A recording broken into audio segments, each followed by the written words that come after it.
It's a welcome from the panelists 2.0 Children's Day edition. Topic for discourse is social media and parenting. Social media and parenting. Social media is a form of media that allows people to communicate using the internet and mobile phones. Basically, the language is digital. My name is Onyeme Idet, and with me on the talk table is Kenna Aguba. She's a budding global poet, renowned for her spoken word artistry and beautiful voice. She's studying to be a digital scientist. She's a member of the Oxygen Club. To my left is Israel Babarinde.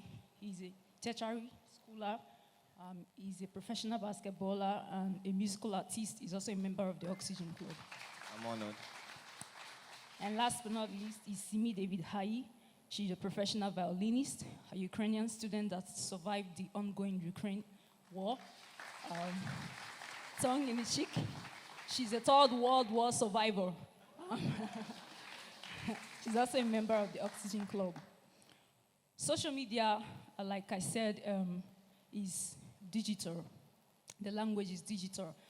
It's only natural for a child born in a particular space to speak the language of that space. Today's time and space speaks digital. And the language that is fair to the child is beginning to become a scare to the parents. Israel, should children be on social media? Thank you very much. Firstly, a child is a young person below the legal age of maturity. When a person is above the legal age of maturity but behaves immature, should the person be called a child? Or when a person is below the legal age of maturity but behaves mature, should the person be called an adult? Social media is the fastest and most efficient form of communication amongst today's generation. It is the fastest way to reach or be reached. If Jesus was on earth today, he probably would have had social media accounts, because in his time, he used the mountaintops because sound descends faster from the mountaintops. He used the riverside because there is always the presence of echo. He also used weddings reception. Anywhere people are gathered is a faster way to reach. He went further to let people who felt that children shouldn't be in that communication space know that it is better to reach a child first with the proper information than preventing the child from the adult space. Once a child is unavoidably, keyword, unavoidably surrounded by his peers who are on social media, then that child being on social media should be reviewed. That child being on social media should be reviewed. When should review of a child coming on social media be in view, Kenna? I'd like to start off from where he stopped. I like that he emphasized the key word, unavoidable. When your child goes off to church, to school, or any other relevant place where social media is already being used to communicate with them, then time is at hand. If all of your child's friends are on social media and your child is not, it could cripple their real-world social life because that child is likely not to fit in most of the times. Social media is a place for this generation to hear and be heard, to learn and to give to the world what they have to offer. There are plenty good reasons to wait. It is also not wrong if you feel your child is ready. You can go ahead and trust them with your guidance, of course. If your child says that he wants to join social media, ask that child, what social media would you like to join and why?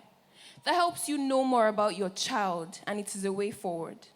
It is okay to say no, but have the discussion first, rather than just outright dismissal. But if you do say yes, you must go ahead with the discussion and then take baby steps by letting them set up social media accounts in your phone, but with your guidance, of course. You can't afford to take the ostrich approach and hide your head and your child's head in the sand. If your child does not have a self-controlled use of social media at home, when he gets access to a friend's phone away from home, he's going to want to explore all the parts of the cyberspace because he does not know the next time that he will have access to such. Also, if a friend of your child is already being exposed to social media, that friend, could expose your child to the wrong sides of social media. You can't afford to be an analog parent to a digital child. First things first, no digital to be able to raise a well-balanced digital child. No digital to be able to raise a balanced digital child. Know that many parents today own smartphones and have at least one social media account, yet are no match for their words who are social media, who are digital natives. Where does that leave the parents? In the dark, if the parent does not move along with the shift. You do not want to be the last to know that the child in your hands is passing out. The world we used to know has moved to the digital. It is very unfortunate that most of our parents, especially the older ones, were caught in the transitioning web.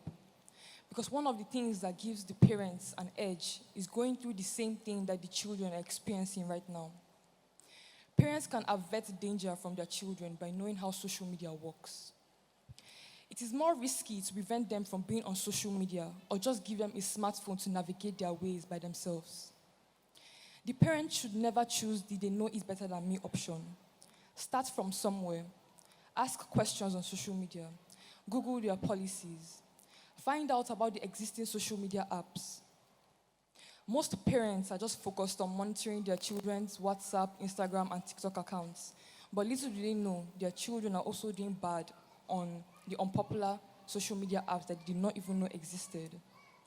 I strongly believe that if the parents of the underage girl in the viral sex video that hit the nation recently monitored her social media apps and her phone, they would have found the app likey and prevented her from the global shame she brought upon herself and her family members. Children are more smart these days. They know to never do their bads on social media that are popular, such as WhatsApp and Instagram. Parents need to catch up and read and ask questions to be able to guide their children properly. The other viral video of the boy that was bullied to death in the secondary school. I also believe that the situation could have been averted if the parents were attentive enough to know that the bullies were threatening him and demanding for his sister's nudes via social media. Sorry to cut you. You just brought home a real-life story of a teenage girl that was posting semi-nude videos on social media in her bedroom under her parents' roof while the parents were in the sitting room, but were not aware. The good thing is she was caught early by family friends that informed the parents, and then they did the needful. Apparently, she was doing that due to peer pressure, but not everyone will be lucky. My point exactly. It's the reason why parents cannot afford to leave that responsibility to teachers or someone else. There have been many cases where teachers have been punished or even sacked for trying to correct a child's wayward behavior. Other teachers may even notice and not correct them. Can you blame them? I heard the story of a 7-year-old boy that brought his phone to school to show pornographic videos to a female student in a secluded area. They were later caught by the teacher and the phone was seized. The boy went home to report to his mother, and the mother came to the school the next day demanding that the teacher be sacked or she would withdraw her child from the school. That he was not the first person to watch pornographic videos and he won't be the last. The teacher was eventually sacked. How do you expect other teachers to correct another child next time? How do you expect others to correct your child or raise your child for you? You cannot afford to leave the responsibilities to the teacher or someone else.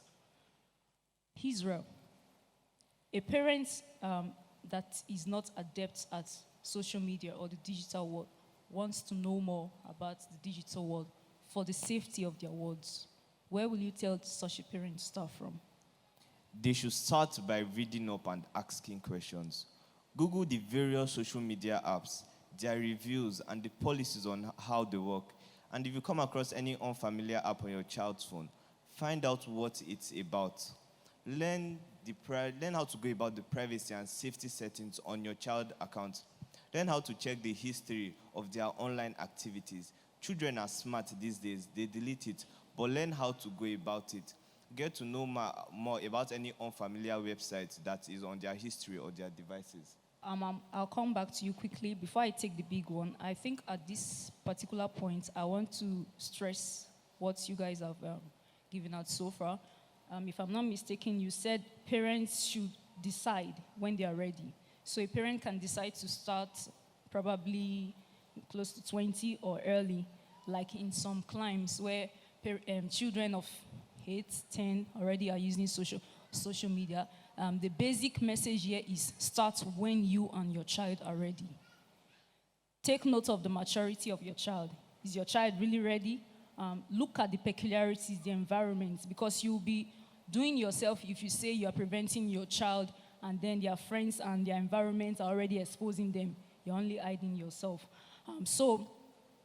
Because a lot of times parents, they deceive themselves. They get a child a smartphone and then they say, no, don't get on social media. You're only deceiving yourself. If a child has an Android, whether you like it or not, he's going to use it for social media. So you all have said children can come up on social media. Is there no age limit? At what age can a child come on social media? Many social media peg their age limit at age 13, but we already say children of the age 7 and 8 own social media in some places. Age 13 stipulated by these apps is not actually the least age that could be on social media, but the age where children are old enough to give their consent for their data to be collected, according to COPA, the Children's Online Privacy Protection Act. You see children of the age 8 own social media accounts that they use to run successful businesses and showcase their talents with the guidance of their parents or an adult. And other children can see this and be easily inspired. Social media is the likely place where a child of today can go to and be quickly inspired to use his or her innate gift. There is a wide pool of options that relates to the child's peculiarity. The child is exposed to possible prospects, challenges, and how to overcome them. You will agree with me that this is better than telling your child to read medicine or law to be successful in life by the words of the mouth or just by pointing to a doctor or lawyer example. Thank you very much. You said social media relates easily to a child's peculiarities, so they will easily relate to what they see on social media. You won't blame them because they are digital natives.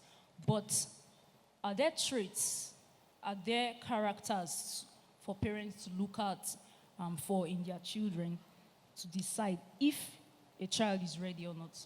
Yes, there are.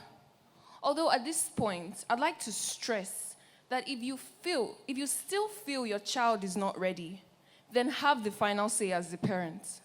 If otherwise, then kickstart with your guidance. It's a digital world. The following traits should be looked out for when deciding. Is your child accountable? Does he show respect or feel privilege when giving access to your phone or other gadgets? Is your child responsible?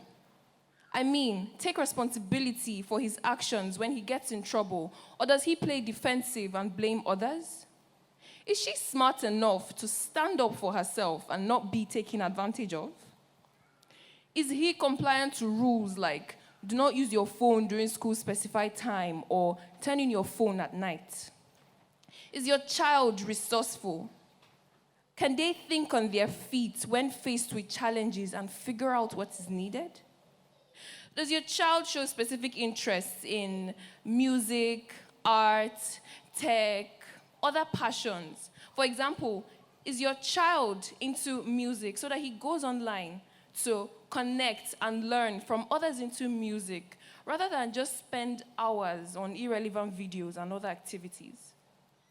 Have you noticed that your child can manage time? Can he balance screen time with book time and other activities? Thank you very much. Can your child balance screen time and other activities time? If you finally decide, like we said, the ball lies in your court as a parent. If you finally decide, get to talk with the talk. Get to talk the talk with your child before you let them come on board. What talk do you think parents can have with their words before they let them get on social media? No doubt, many children have been doing phenomenal and well for themselves on social media, but it can turn into a huge disaster if they are not guided. Now, it is not challenging for a parent to try to stop their child from accessing social media because of its many entry points.